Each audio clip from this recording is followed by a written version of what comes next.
आप सभी विद्या साधकों का हार्दिक हार्दिक स्वागत है दोस्तों। यह पल हम सबके लिए बहुत ही गर्व का है क्योंकि इस ज्ञान की यात्रा में आप सभी शिक्षकों का योगदान अमूल्य है और यह सफलता किसी एक का नहीं है, हम सबका साझा उपलब्धि है।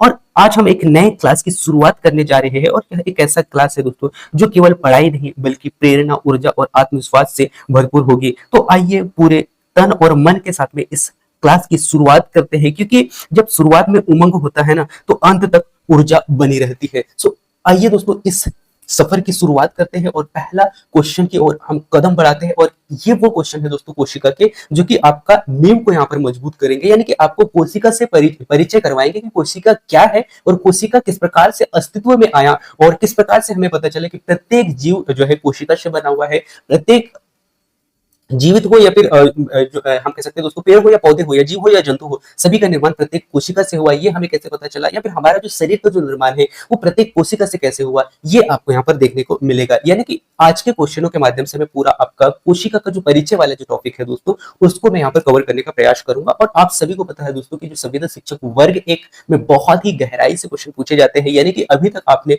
जो साइंस पढ़ा होगा, कोशिका पढ़ा होगा, वो बहुत ही ऊपर लेवल का पढ़ा होगा। अब यहाँ पे क्या होता है कि आपको बहुत ही डिटेल में और बहुत ही डीपली यहाँ पर पढ़ाना होता है। ठीक है, सो हम एक एक क्वेश्चन को बहुत ही अच्छे से बहुत ही गहराई से यहाँ पे समझने का प्रयास करेंगे। सो आप सबसे मेरा एक ही रिक्वेस्ट है कि इस क्लास को आप अच्छा से देखिए और एक एक पॉइंट को आपको नजर अच्छा से देना है दोस्तों, क्योंकि यदि आप एक पॉइंट भी मिस करते हो ना तो कहीं ना कहीं आप एक क्वेश्चन गलत करोगे और एक क्वेश्चन हमारी सफलता को बहुत ही अच्छा तरीके से विफल बना सकता है दोस्तों। ठीक है, सो आपको एक एक पॉइंट को आपको अच्छा से ध्यान देना है। सो चलिए दोस्तों पहला क्वेश्चन की ओर बढ़ते हैं। और पहला क्वेश्चन आप यहाँ पर देख पा रहे होंगे, जैसे कि आप स्क्रीन पे आ चुका है आपके क्वेश्चन, यानी कि आपके स्क्रीन पे क्वेश्चन आ चुका है, यानी कि किस वैज्ञानिक ने पहली बार मृत कोशिका का अध्ययन किया था, अध्ययन कर सेल शब्द का प्रयोग किया था। ठीक है, तो यहाँ पे इन्होंने बता भी दिया दोस्तों कि मृत कोशिका का अध्ययन उनके द्वारा किया गया है और जो सेल शब्द दिया गया है वो किसके द्वारा दिया गया था, यानी कि कोशिका जो शब्द है किसके द्वारा दिया गया था, ये आपको यहाँ पर बताना है। और ये वो क्वेश्चन है दोस्तों जो आपका जो कोशिका जो टॉपिक है उसकी शुरुआत ही आपको यहाँ पर देखने को मिल रहा है। ठीक है, और जब आपने कोशिका का जो टॉपिक है उसको पढ़ने का प्रयास किया होगा तो आपने पढ़ना यही से शुरू किया होगा दोस्तों कि कोशिका का अध्ययन क्या कहलाता है, कोशिका शब्द अस्तित्व में किस प्रकार से आया, कोशिका शब्द की खोज किसने किया और कोशिका का जो अध्ययन होता है उस अध्ययन का जो पिता है किसे कहा जाता है। तो ये पूरा फैक्ट आपको वहां पर देखने को मिलता है और आप इस क्वेश्चन का राइट आंसर बहुत ही भली बात जानते होंगे। अच्छा से इस क्वेश्चन का राइट आंसर यहाँ पर देने का प्रयास करूंगे, मैं ऐसा उम्मीद करता हूँ। ठीक है, सो आपके पास में ऑप्शन है दोस्तों, इन ऑप्शनों में से आपको राइट आंसर यहाँ पर देने का प्रयास करना है। सो आप सभी को बता दूं दोस्तों कि आप सभी जानते हैं कि रॉबर्ट हुक महोदय आए सन 1665 के दशक में और इन्होंने कोशिका को खोजने का यहाँ पर प्रयास किया था। बल्कि यहाँ पे इन्होंने पूरा कोशिका को खोजा नहीं था दोस्तों, है ना, लेकिन इन्होंने कोशिका शब्द का नाम यहाँ पर दे दिया था। यानी कि सन 1665 में इन्होंने क्या किया, एक प्रयास किया कॉर्क के टुकड़े में, है ना, कॉर्क के टुकड़े में। और ये कॉर्क का टुकड़ा काय का था दोस्तों, ये था पादप का। ठीक है, यानी कि पौधे का टुकड़ा था, पौधे का टुकड़ा था जो कि इन्होंने कॉर्क के टुकड़े में खाली खाली ऐसे कोष्टक, जो कि आपने जो मधुमक्खी का जो छत्ता देखा ना दोस्तों, इस प्रकार से कोष्टक खाली स्थान पाए जाते हैं, तो इस प्रकार से कोष्टक इन्हें दिखाई दिए। तो इन्होंने इसका जो नाम दिया दोस्तों वो क्या दिया, कोशिका, है ना। इन्होंने यहाँ पर कोशिका नाम इनका नामकरण किया। अब इन्होंने ये मान बैठे कि ये कोशिका है, लेकिन ये बल्कि ये कोशिका नहीं थी दोस्तों, इन्होंने इनके द्वारा जो देखा गया था ना वो था एक प्रकार से कोई जो पौधे का जो कोशिका जो भित्ति होता है वो क्या था, कोशिका भित्ति था, ना कि कोशिका था। ठीक है, तो ये इनके यानी कि जो रॉबर्ट हुक महोदय के द्वारा कोशिका नहीं खोजा गया था दोस्तों, कोशिका नाम तो इन्होंने दे दिया, लेकिन वाकई में वास्तव में जो कोशिका जो था ना इसकी खोज इसके द्वारा नहीं किया गया। इन्होंने खोजा था कोशिका भित्ति को, इन्होंने किसको देखा था, कोशिका भित्ति को देखा था। ठीक है, और ये कोशिका इसे समझ बैठे थे। लेकिन यहाँ पर पूर्ण रूप से जो कोशिका की जो खोज है यहाँ पर रॉबर्ट हुक महोदय के द्वारा किया जाता है और इन्होंने देखा था कॉर्क के टुकड़े में। ये पूरा विवरण यहाँ पर आपको देखने को मिल रहा है। साथ ही साथ इन्होंने कोशिका भित्ति को देखा था और ये जो पूरा जो अध्ययन इनके द्वारा किया गया था, पूरा परीक्षण इनके द्वारा किया गया था कोशिका शब्द को लेकर और कोशिका भित्ति तक का जो इसका जो सफर रहा है ये पूरा कहां पे देखने को मिलता है, तो ये आपको देखने को मिलेगा दोस्तों। इनका एक बहुत ही फेमस बुक है और जिसका नाम आपको यहाँ पर याद रखना है, माइक्रोग्राफिया। ठीक है, क्या है दोस्तों, माइक्रोग्राफिया। ठीक है, सो इसे आपको अच्छा से याद रखना है। सो इसका जो पूरा जो विवरण है दोस्तों माइक्रोग्राफिया में मिलता है, ये आपको यहाँ पर याद रखना है। अब मैं आपको और थोड़ा सा गहराई में लेकर चलता हूँ और हम कोशिका का परिचय को समझने का प्रयास करते हैं। आप सभी को पता है दोस्तों कि कोशिका का अध्ययन को क्या कहा जाता है, ये आप सभी जानते होंगे, मैं तो उम्मीद करता हूं, फिर भी मैं आपको यहाँ पर बता देता हूं। कोशिका का जो अध्ययन है दोस्तों उसे कहा जाता है साइटोलॉजी। क्या कहा जाता है, साइटोलॉजी। ठीक है, इसे आप पूरा कर लीजिएगा, आप सभी को पता है साइटोलॉजी कहा जाता है। अब साइटोलॉजी का पिता कौन है, तो साइटोलॉजी का पिता जो है रॉबर्ट हुक को ही कहा जाता है। ठीक है, तो ये आप सभी को पता है, रॉबर्ट हुक महोदय को ही साइटोलॉजी का पिता भी कहा जाता है। ये बहुत ही वेरी वेरी इंपॉर्टेंट पॉइंट है। अब आपके लिए एक बहुत ही महत्वपूर्ण क्वेश्चन है दोस्तों। अब ये तो आपने देख लिया दोस्तों की रॉबर्ट हुक का जो पूरा सफर रहा है, इन्होंने किस प्रकार से जो है कोशिका की खोज किया और कोशिका शब्द जो है अस्तित्व में आया। ठीक है, तो यहाँ पर आपने देखा इसका जो पूरा जो विवरण है माइक्रोग्राफिया में मिलता है। अब मैं आपके लिए एक बहुत ही वेरी वेरी इंपॉर्टेंट क्वेश्चन बना के देता हूँ दोस्तों। अब आपसे पूछा, यदि पूछ लिया जाए आधुनिक कोशिका, माफ कीजिए, यहाँ पे आधुनिक साइटोलॉजी का जनक का यदि आपसे पूछे, आधुनिक साइटोलॉजी का यदि आपसे जनक पूछे तो आप क्या आंसर दोगे दोस्तों? ये क्वेश्चन आपके लिए वेरी वेरी इंपॉर्टेंट है। ठीक है, तो इस क्वेश्चन का राइट आंसर आप यहाँ पर देने का प्रयास कीजिएगा।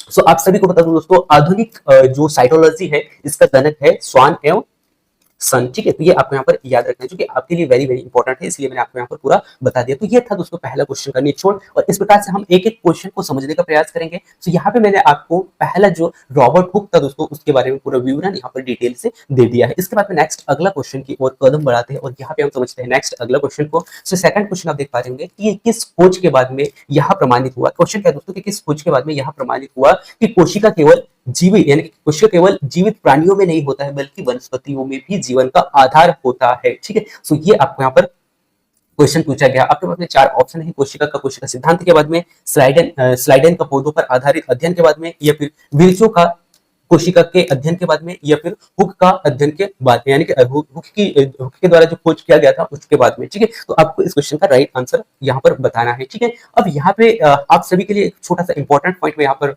बता दूं दोस्तों, जो कि यहाँ पर लिखा नहीं मैंने, है ना, जो कि इनके द्वारा जो कोशिका देखा गया था दोस्तों, वो कैसा था? मृत कोशिका था। ठीक है, इसे आप यहाँ पर ऐड कर लीजिएगा। इनके द्वारा जो रॉबर्ट हुक के द्वारा जो कोशिका खोजा गया था वो कैसा था? मृत कोशिका था। ठीक है, इसको इसलिए बता दिया मैंने क्योंकि अब जो इसके बाद जो अगला वैज्ञानिक आएगा दोस्तों, ल्यूवेन हॉक। अब ल्यूवेन हॉक ने देखा दोस्तों कि इनके, यानी कि रॉबर्ट हुक महोदय ने जो कोशिका खोजा है वो तो मृत कोशिका है, तो इनके द्वारा फिर ये देखा गया कि आखिर में जीवित कोशिका कैसा है फिर, तो इन्होंने जीवित कोशिका की खोज यहाँ पर की है। ठीक है, यानी कि जीवित कोशिका की जो खोज है किसके द्वारा किया गया? सो वो किया जाता है ल्यूवेन हॉक के द्वारा। ठीक है, किसके द्वारा किया जाता है? ल्यूवेन हॉक के द्वारा किया जाता है। वो आगे आने वाले क्वेश्चनों में आपको इसका डिटेल में यहाँ पर बता देता हूँ, फिर भी मैं यहाँ पे शॉर्ट में बताने का प्रयास करूंगा, जिससे कि आपका जो पूरा कोशिका का जो परिचय वाला जो टॉपिक है वो यहाँ पर कवर हो। यानी कि यहाँ पर जीवित कोशिका का जो अध्ययन है ल्यूवेन हॉक महोदय के द्वारा यहाँ पर किया जाएगा। इस प्रकार से यहाँ पर इन्होंने जीवाणु के अंदर में जीवित कोशिका देखा दोस्तों, और इस आधार पर यहाँ पर जीवित कोशिका का खोज किया जाता है। इसके बाद में इसके बाद में कुछ और वैज्ञानिक आते हैं दोस्तों, जिन्होंने कोशिका सिद्धांत दिया, यानी कि कोशिका सिद्धांत को खोजा, यानी कि कोशिका सिद्धांत यहाँ पर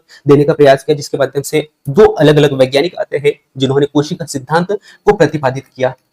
कौन कौन है? सो कोशिका जो सिद्धांत है दोस्तों, कोशिका सिद्धांत को देने का जो कार्य है वो दो लोग, यानी कि दो वैज्ञानिकों ने किया था। दो कौन कौन से है? सो एक है दोस्तों स्लाइडेन और एक है श्वान, है ना। कौन है दोस्तों? स्लाइडेन और श्वान महोदय के द्वारा यहाँ पर किया जाता है। ठीक है, स्लाइडेन और श्वान के द्वारा। ठीक है, और श्वान की यदि हम बात करें दोस्तों, तो श्वान एक जंतु वैज्ञानिक रहे हैं ये। ठीक है, यानी कि जंतुलॉजिस्ट, यानी कि जूलॉजिस्ट रहे हैं। और जो श्वान है दोस्तों, ये वनस्पति शास्त्र थे। ठीक है, वनस्पति शास्त्र रहे हैं। और इन्होंने क्या किया दोस्तों? इन्होंने आगे खोज जारी रखा जीवाणु, यानी कि जीवित कोशिका के बाद में इन्होंने कोशिका सिद्धांत दिया, और इन्होंने देखा दोस्तों, और इन्होंने बताया कि प्रत्येक जीव का जो निर्माण हुआ है ना, एक कोशिका से हुआ है। यानी कि प्रत्येक जीव, यानी कि जीव का जो आधार है वो क्या है? कोशिका है। ये यहाँ पे क्या कर रहे हैं, जो स्वान महोदय है, इन्होंने बताया, इन्होंने खोजा कि प्रत्येक जीव का जो आधार है या इकाई है वो क्या है? कोशिका है। यानी कि प्रत्येक जीव का जो निर्माण है, जीव का जो निर्माण है वो किससे हुआ है? कोशिका से हुआ है। ये कथन किसका था? ये मानना किसका था? वो था स्वान महोदय का। और ये जो खोज जो है दोस्तों, इनके द्वारा सन 1938 में यहाँ पर स्लाइडन के द्वारा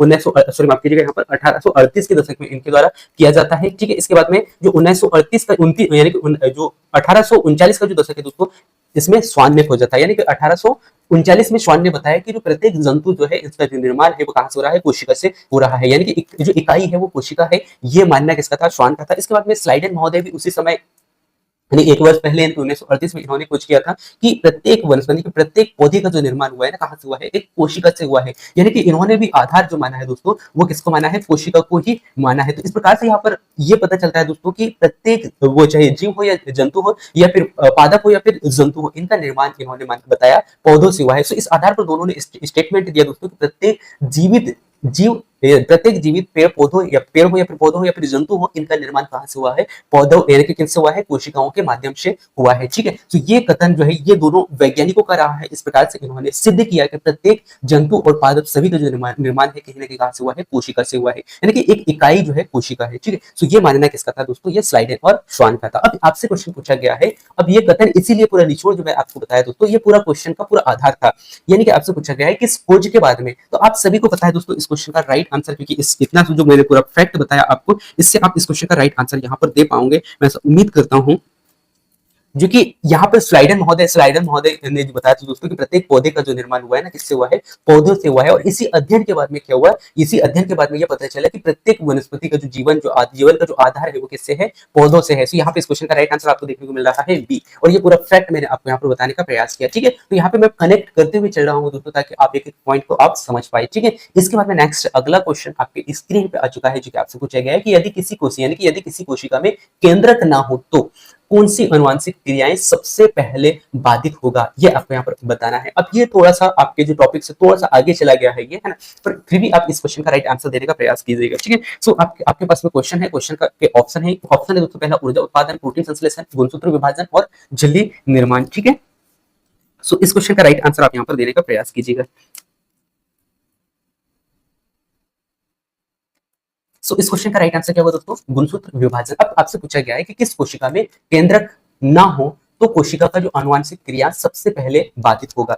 सो आप सभी को पता है दोस्तों कि यदि कोशिका यानी कि यदि केंद्रक ना हो तो केंद्रक के अंदर में क्या होता है? आनुवंशिक क्रियाएं होती है, आप सभी को पता है। यदि केंद्रक ना हो तो उस कंडीशन में आनुवंशिक क्रियाएं सबसे पहले बाधित होगी। सो क्या बाधित होगा दोस्तों? गुणसूत्र। यहाँ पर गुणसूत्र का जो विभाजन है वो यहाँ पर बाधित होगा, क्योंकि केंद्रक में स्थित क्या होता है दोस्तों? डीएनए, यानी कि डीएनए की गुणसूत्र विभाजित होती है। विभाजन की जो प्रक्रिया होती है वो कहाँ पे होती है? केंद्रक में होती है, डीएनए के माध्यम से। ठीक है, तो यदि केंद्रक ही उपस्थित ना हो, केंद्रक ही ना हो, तो उस कंडीशन में यहाँ पे अनुवांशिक क्रियाओं के तौर पर जो बाधित होगा दोस्तों वो क्या होगा? गुणसूत्र होगा। ठीक है, तो ये आपको यहाँ पर याद रखना है। और यदि आपने पूरा कोशिका का संरचना देखा होगा दोस्तों, तो उसमें आपको देखने को मिलेगा कि कोशिका के अंदर में क्या है, केंद्र के अंदर में क्या क्या उपस्थित होता है, वो चाहे राइबोसोम्स की बात करें, माइटोकॉन्ड्रिया की बात करें, या फिर अन्य जो अलग अलग जो इसके जो पार्ट्स होते हैं वो आपको वहां पर देखने को मिलेंगे। ठीक है, तो एक बार कोशिका का जो पूरा डायग्राम है वो आप अच्छा से देख लीजिएगा, क्योंकि यहाँ पे मैंने डायग्राम लाया नहीं, मैं आपको बहुत ही अच्छा से बताने का प्रयास करता है। इसका जो पूरा फैक्ट वाला जो क्लास होगा दोस्तों वो आप एक बार जरूर देख लीजिएगा, जिसमें कि मैं बहुत ही डिटेल से वहां पे पूरा कोशिका का स्ट्रक्चर बता के बताऊंगा कि कोशिका के अंदर क्या क्या पाया जाता है, क्योंकि पूरा कोशिका ही नहीं है दोस्तों, बल्कि कोशिका के अंदर में ऐसे छोटे छोटे उसके जो पार्ट्स हैं उनको भी आपको यहाँ पर पढ़ना होता है। ठीक है, तो वहां पर आपको देखने को मिलेगा कि यदि कोशिका के अंदर केंद्रक ना हो तो अनुवांशिक क्रिया के दौरान सबसे पहले बाधित क्या होगा? वो होगा गुणसूत्र विभाजन। ठीक है, तो ये आपको यहाँ पर याद रखना है। ठीक है, इसके बाद में नेक्स्ट अगला क्वेश्चन आपके स्क्रीन पे आ चुका है। क्वेश्चन आपसे पूछा गया तो किस अंग को कोशिका के डाकघर के रूप में जाना जाता है? अब यहाँ पर थोड़े फैक्ट वाले क्वेश्चन आ रहे हैं दोस्तों। ठीक है, अब हम यहाँ पर अभी तक जो हमने देखा इसको थोड़ा सा और आगे बढ़ाते हैं और इसको ये जो टॉपिक है दोस्तों कोशिका का परिचय, इसको हम समझने का प्रयास करते हैं। तो यहाँ तक आपने देखा दोस्तों कि प्रत्येक जंतु, और तीसरा क्वेश्चन से पहले वाले क्वेश्चन को हम समझते हैं, यानी कि दूसरा क्वेश्चन के बाद में जो आगे का जो क्वेश्चन का जो परिचय, यानी कि जो कोशिका का जो परिचय, उसको मैं यहाँ पे समझाने का प्रयास करता हूँ। हमने यहाँ तक देख लिया दोस्तों कि प्रत्येक कोशिका का जो यानी कि प्रत्येक जीव हो या पादप हो, उनका निर्माण किससे हुआ है? कोशिका से हुआ है। ये स्लाइडेन एवं श्वान महोदय ने बता दिया। ठीक है, अब यहाँ पे सवाल उठता है दोस्तों कि कोशिका कैसे बना, है ना, कोशिका कैसे बना? तो यहाँ पे स्लाइडेन एवं श्वान महोदय कहते हैं दोस्तों।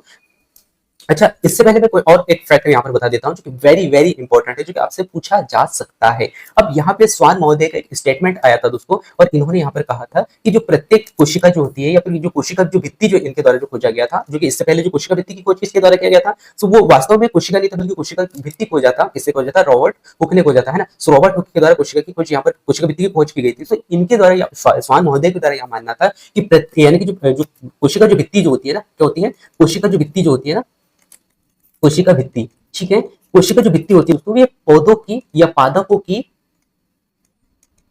पादपों का विशिष्ट लक्षण है, विशिष्ट लक्षण है। ये मानना किसका था? ये मानना था स्वान महोदय का। ठीक है, तो ये आपको यहाँ पर याद रखना है। अब यहाँ पे इसको बताने का उद्देश्य मेरा ये था दोस्तों, क्योंकि आप सभी को पता है कि जो स्वान महोदय है वे जंतु जूलॉजिस्ट थे, जंतु शास्त्री थे, और इन्होंने पादप के बारे में बताया, पादप के बारे में भी इनको ज्ञान था। सो कहीं ना कहीं ये जानना बहुत ही जरूरी, क्योंकि जब आपसे पूछा जाएगा ना, यदि आपने स्लाइडेन के बारे में पढ़ा होगा, आप सभी को पता है स्लाइडेन महोदय वनस्पति शास्त्र रहे हैं, तो आप क्या सोचोगे कि यार स्लाइडेन महोदय ने ही कहीं ना कहीं, क्योंकि स्लाइडेन महोदय की वनस्पति शास्त्र है, तो कहीं ना कहीं पादपों के बारे में तो इन्हीं को अच्छे से पता होगा। तो कहीं ना कहीं जो पौधों के प्रति जो कोशिका भित्ति के बारे में इनका जो वर्णन है कि प्रत्येक पादपों में जो कोशिका भित्ति पाया जाता है, या कोशिका भित्ति जो है पादपों का एक विशिष्ट लक्षण है, क्या यही दे सकता है? शायद ये मानना हो सकता है आपका, लेकिन ये गलत होगा दोस्तों, क्योंकि यहाँ पर इसका ये जो स्टेटमेंट, ये जो कथन है, ये किसका था दोस्तों? ये था स्वान का। ठीक है, ये आपको यहाँ पर याद रखना है। इसको मैंने यहाँ पर कनेक्ट करने का प्रयास किया। ठीक है, तो इस प्रकार से यहाँ पर पूरा आता है। इसके बाद में यहाँ पर देखा जाता है दोस्तों कि इन्होंने बता तो दिया कि प्रत्येक जीव जंतु का जो निर्माण है, कहीं ना कहीं इसका जो आधार है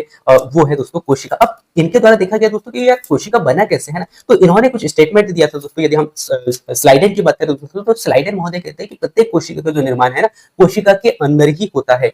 ये यहाँ पर इनके द्वारा बताया गया था। लेकिन वास्तव में यदि हम देखें दोस्तों, तो आप सभी को पता है कि अगले वैज्ञानिक आते हैं जिनका नाम है रुडोल्फ विर्चो, क्योंकि रुडोल्फ विर्चो वो वैज्ञानिक है दोस्तों जिन्होंने आधुनिक कोशिका सिद्धांत दिया था।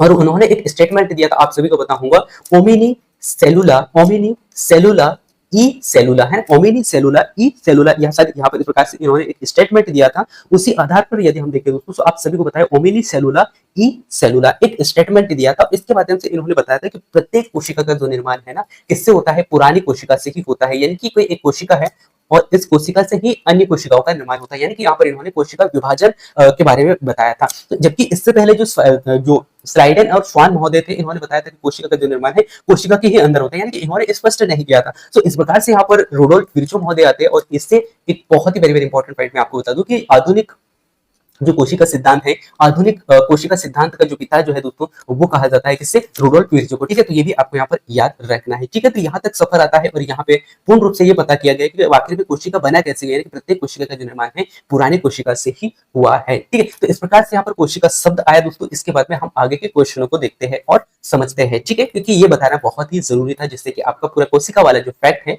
वो यहाँ पर समझ में आए। ठीक है, अब हम अगले क्वेश्चन की ओर कदम बढ़ाते हैं और आप ये क्वेश्चन देख पा रहे होंगे कि कोशिका अंगक को, यानी कि किस अंग को कोशिका के डाकघर के रूप में जाना जाता है। अब ये डायरेक्ट फैक्ट वाले क्वेश्चन है दोस्तों। ठीक है, क्योंकि कोशिका का पूरा बेस आपने देख लिया है। अब ये इन क्वेश्चनों का आंसर आप तब दे पाओगे जब आपने कोशिका को पढ़ा होगा और इनके फैक्ट को पढ़ा होगा। सो इसका राइट आंसर आप यहाँ पर देने का प्रयास कीजिएगा दोस्तों। ठीक है, अब आपके पास में 4 ऑप्शन अलग अलग नजर आ रहे होंगे दोस्तों। एक है माइटोकॉन्ड्रिया, गोल्जी काइट, राइबोसोम और लाइसोसोम। ठीक है, सो इससे आप अच्छा से इस क्वेश्चन का राइट आंसर देने का प्रयास कीजिएगा। ठीक है, और आप सभी को पता है दोस्तों, यदि आपसे पूछे डाकघर, है ना, तो डाकघर किसे कहा जाता है दोस्तों? डाकघर कहा जाएगा जो कि पैकेजिंग और वितरण का कार्य करता है, वो करता है दोस्तों। कौन करता है? गोल्जी, यानी कि गोल्जी निकाय। गोल्जी निकाय के द्वारा ये जो कार्य जो है दोस्तों, पैकिंग यानी कि जो पैकेजिंग या फिर वितरण का कार्य किया जाता है, इसीलिए इसे डाकघर कहा जाता है। ठीक है, सो आप सभी को पूछा जा सकता है कोशिका का डाकघर किसे कहा जाता है? सो वो कहा जाता है दोस्तों गोल्जी काइट को। क्यों कहा जाता है? क्योंकि ये पैकिंग और वातावरण यानी कि जो वितरण जो प्रणाली है, वितरण का जो कार्य है, वो किस प्रकार से वितरण का जो कार्य है किसके द्वारा किया जाता है?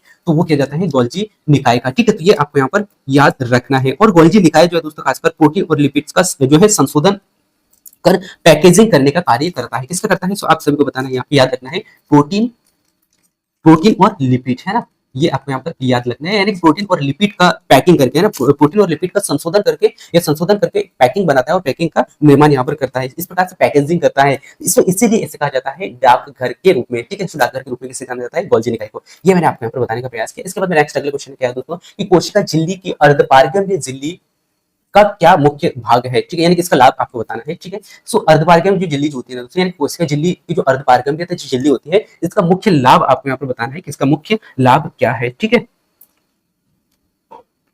अब यहाँ पे मैं आपको बता दूं दोस्तों कोशिका झिल्ली के बारे में। ठीक है, कोशिका झिल्ली जो कि सेकंड लेयर होता है कोशिका झिल्ली। अब ये कोशिका झिल्ली के कार्य करता है दोस्तों, जितने भी जो तत्व चाहिए, वो चाहे ऑक्सीजन की बात करिए, जो एनर्जी की बात करें, तो जितने भी तत्व जो होते हैं, अवसायिक जो तत्व होते हैं दोस्तों कोशिका के लिए, उनका आदान प्रदान किसके माध्यम से किया जाता है? कोशिका झिल्ली यानी कि अर्धपारगम्य झिल्ली के माध्यम से किया जाता है। ये आपको यहाँ पर याद रखना है। ठीक है, तो अब यहाँ पे इस क्वेश्चन का राइट आंसर आप यहाँ पर आप दे पाओगे कि इसके अवसायिक पदार्थों को कोशिका में जाने से रोकने के लिए, है ना, अवसायिक यानी कि अवसायिक पदार्थों को कोशिका में जाने से, अब यहाँ पे थोड़ा सा मिस्टेक हो गया है।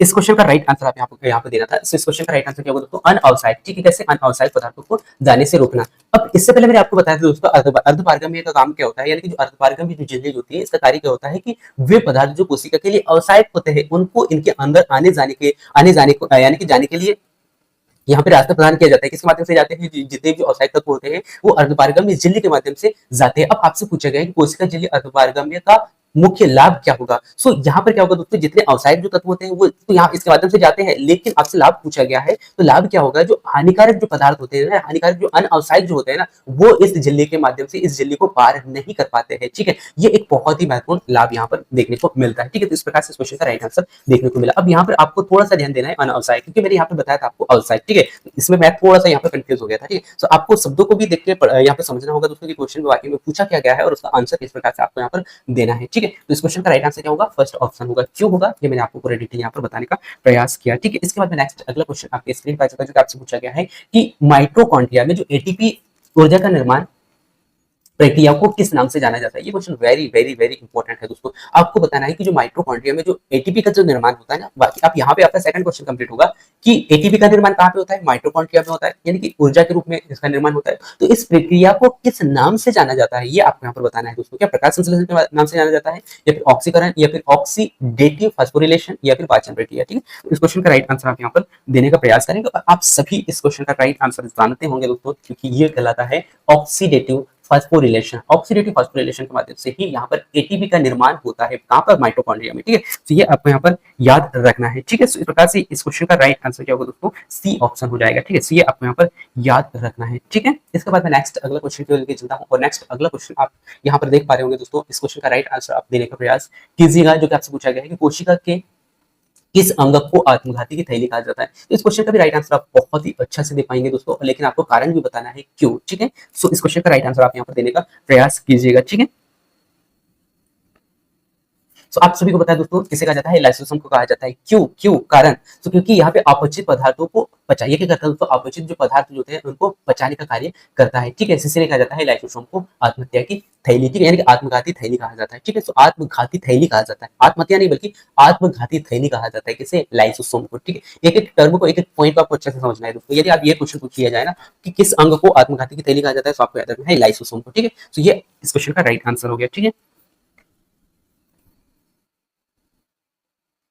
अब मैं आपको बता दूं दोस्तों लाइसोसोम के बारे में। लाइसोसोम अपने एंजाइम्स द्वारा खुद को, यानी कि खुद को और पूरी तरह, यानी कि पूरी तरह कोशिका को भी नष्ट कर सकता है। क्या कर सकता है ये, अपने एंजाइम्स के माध्यम से, यानी कि अपने एंजाइम्स, यानी कि एंजाइम्स के माध्यम से खुद को और पूरी तरह से पूरा कोशिका को भी नष्ट कर सकता है। इसीलिए इसे कहा जाता है आत्महत्या, यानी कि आत्महत्या की थैली। ठीक है, तो ये इसे आप अच्छे से याद रख लीजिएगा। इसके बाद में नेक्स्ट अगला क्वेश्चन आपसे पूछा गया है कि कोशिका में जल की अत्यधिक, है ना, कोशिका में यदि जल की अत्यधिक मात्रा किस प्रक्रिया को सबसे ज्यादा प्रभावित करती है। क्वेश्चन क्या दोस्तों कि कोशिका में जल की अत्यधिक मात्रा जो है किस प्रक्रिया, यानी कि किस प्रक्रिया को सबसे ज्यादा प्रभावित करती है, प्रकाश संश्लेषण, डीएनए प्रकाश संश्लेषण को, प्रोटीन निर्माण को, या पदार्थ निर्माण को, या फिर ऊर्जा उत्पादन को। ठीक है, इस क्वेश्चन का राइट आंसर आप यहाँ पर देने का प्रयास कीजिएगा दोस्तों। ठीक है, तो ये जितने भी क्वेश्चन आप अभी देख पा रहे होंगे दोस्तों, ये पूरे फैक्ट वाले क्वेश्चन है, तो यहाँ पे आपको ज्यादा डिटेल बताने की जरूरत नहीं होती है, क्योंकि यहाँ पे क्वेश्चन क्वेश्चन का आंसर और आंसर के आधार पर मैं कुछ थोड़ा फैक्ट मैं आपको बता दूंगा। ठीक है, तो आपसे पूछा गया कोशिका में यदि जल की मात्रा अत्यधिक हो जाए तो उस कंडीशन में क्या प्रभावित होगा। ठीक है, क्या सबसे ज्यादा प्रभावित होगा, ये आपसे पूछा गया है। तो इस कंडीशन में क्या होगा दोस्तों, पादपों में जो जो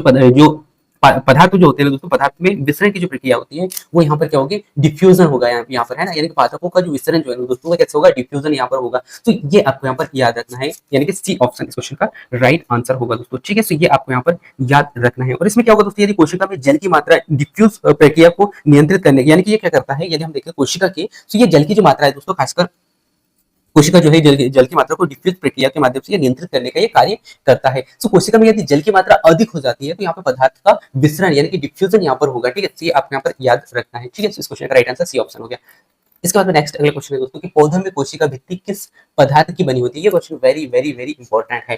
तो अब यहाँ पे बता रहे हैं दोस्तों, कोशिका जो पौधे का जो कोशिका भित्ति जो होता है ना, वो किस पदार्थ का बना होता है, ये आपको यहाँ पर बताना है। ठीक है, जो उससे कठोर बनाने का प्रदान, यानी कठोर बनाने का काम करता है, यानी कठोरता प्रदान करता है। सो आप सभी को पता है दोस्तों कि जो कोशिका जो भित्ति जो होती है ना पौधों की, वो बनी होती है सेल्यूलोज की। किसकी बनी होती है, आप सभी को पता होगा इस क्वेश्चन का राइट आंसर वो है सेल्यूलोज का। ठीक है, किसका बना होता है, सेल्यूलोज का। और ये किसमें पाया जाता है दोस्तों, प्रत्येक पादपों में पाया जाता है, पौधों में पाया जाता है। ठीक है, तो ये आपको यहाँ पर याद रखना है, जो कि ये एक प्रकार से संरचनात्मक आवरण होता है दोस्तों पादपों का, जो कि पादपों को एक प्रकार से पादपों के जो अन्य जो अंग है उसको सुरक्षित रखने का कार्य करता है। ठीक है, इसके बाद नेक्स्ट अगला क्वेश्चन आपके स्क्रीन पर जो आपसे पूछा गया है कि राइबोसोम किस जैविक प्रक्रिया के लिए मुख्य रूप से उत्तरदायी होता है? आपको बताना है कि राइबोसोम जो है किस जैविक प्रक्रिया के लिए मुख्य रूप से उत्तरदायी होता है, ठीक है? सो इस क्वेश्चन का भी राइट आंसर आप यहाँ पर देने का प्रयास कीजिएगा दोस्तों, ठीक है? सो आप सभी को बताया दोस्तों, जो एम यानी कि जो राइबोसोम्स जो होते हैं ना, खासकर ये प्रोटीन संश्लेषण का कार्य करते हैं। क्या करते हैं? प्रोटीन संश्लेषण का कार्य किसके द्वारा किया जाता है? राइबोसोम्स के द्वारा किया जाता है, ठीक है? अब क्वेश्चन में पूछा गया था कि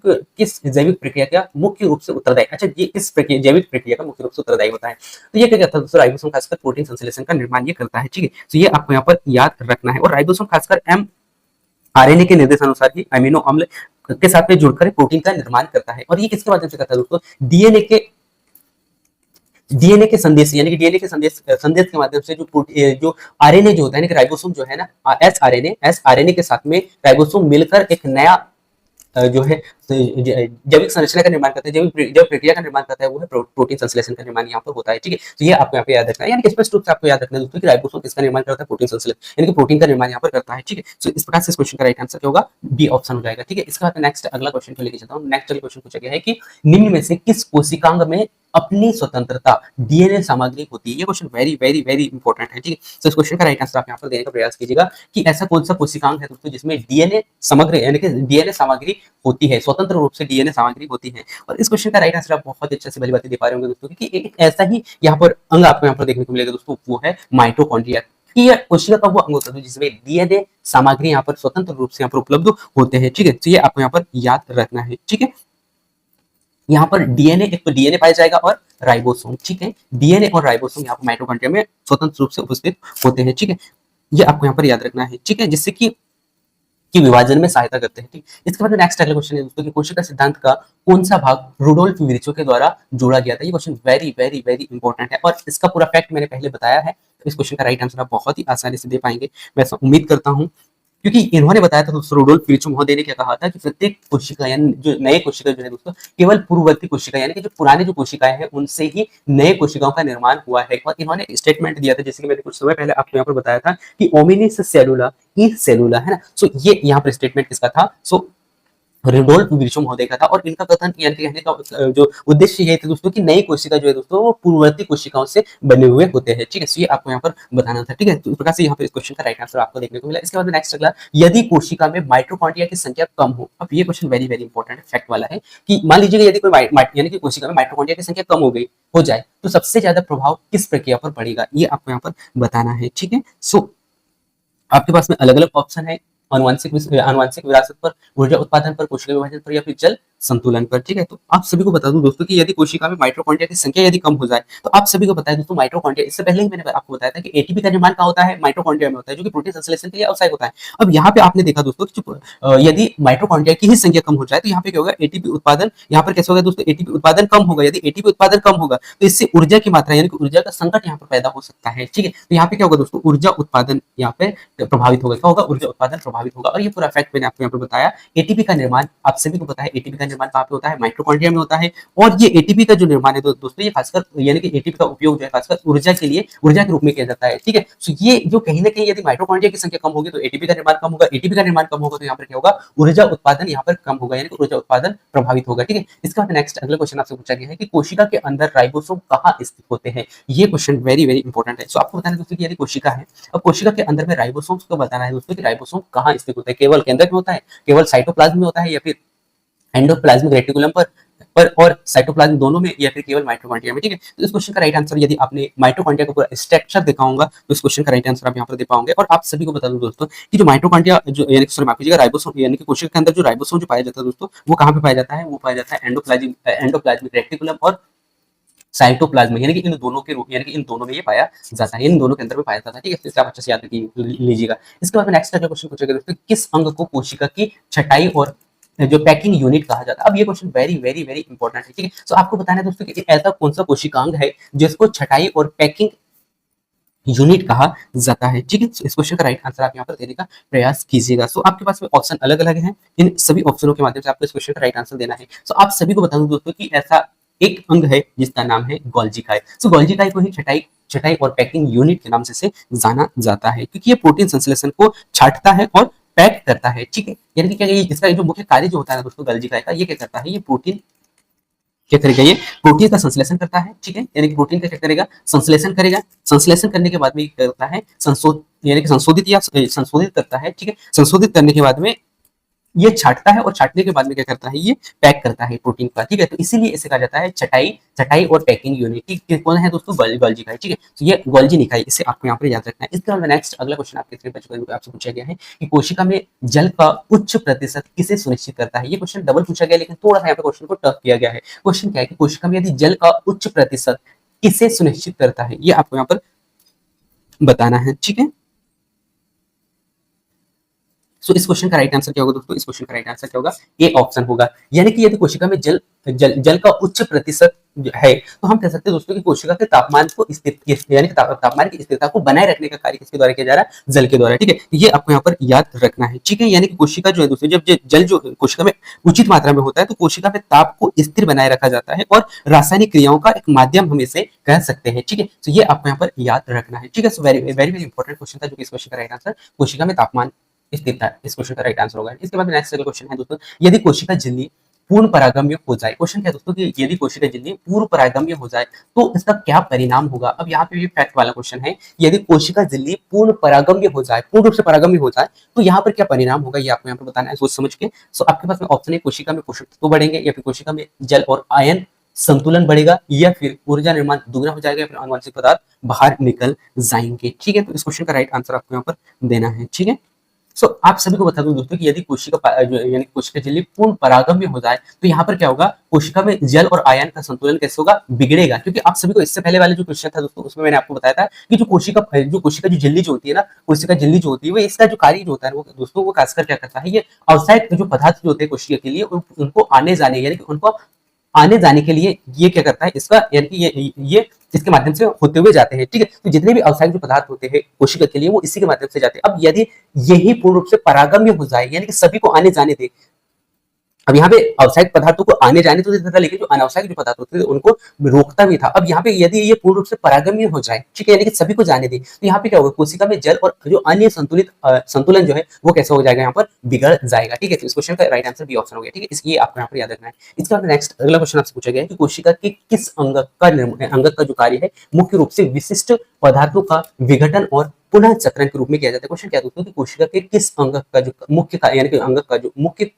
यानी कि कार्य जो है मुख्य रूप से अपशिष्ट पदार्थों का विघटन और पुनः चक्रण है। ये आपको यहाँ पर बताना है कि इसमें राइबोसोम, गोल्जी निकाय, या फिर लाइसोसोम, या फिर माइटोकॉन्ड्रिया, ठीक है। इस क्वेश्चन का राइट आंसर आप यहाँ पर देने का प्रयास करेंगे, मैं ऐसा उम्मीद करता हूँ। और आप सबको बता दूं दोस्तों कि ऐसा एक ही अंग है जो मुख्य रूप से जिसका जो कार्य होता है मुख्य रूप से अपशिष्ट पदार्थों और उनका विघटन, अपशिष्ट पदार्थों का विघटन करना और उन्हें पुनः चक्रण करना, वो है दोस्तों लाइसोसोम। कौन सा है दोस्तों, तो आपको याद रखना है लाइसोसोम, ठीक है। इस क्वेश्चन का राइट आंसर सी ऑप्शन हो गया, ठीक है। ये आपको यहाँ पर याद रखना है, ठीक है। और ये खासकर अपशिष्ट पदार्थों को हाइड्रोलाइटिक एंजाइम्स में विघटित करने का ये कार्य लाइसोसोम्स का होता है, ठीक है। तो ये आपको यहाँ पर याद रखना है। इसके बाद में नेक्स्ट अगला क्वेश्चन है दोस्तों, जो कि आपके स्क्रीन पर आ चुका है, जो कि आपसे पूछा गया है कि कोशिका में आनुवंशिक जानकारी का आदान प्रदान किसके द्वारा नियंत्रित किया जाता है। ये question very very very important है, और इस क्वेश्चन का राइट आंसर भी आप बहुत ही अच्छा से जानते होंगे दोस्तों, और वो होगा न्यूक्लाइड, यानी कि क्या होगा दोस्तों, न्यूक्लियस, ठीक है। इस क्वेश्चन का राइट आंसर क्या होगा, ए ऑप्शन होगा। यानी कि इसी के माध्यम से जो अनुवांशिक जो जानकारी जो होती है दोस्तों, उनका आदान प्रदान किसके द्वारा किया जाता है, किसके द्वारा नियंत्रित किया जाता है, तो वो किया जाता है न्यूक्लियस के द्वारा, ठीक है। तो ये आपको यहाँ पर याद रखना है, ठीक है।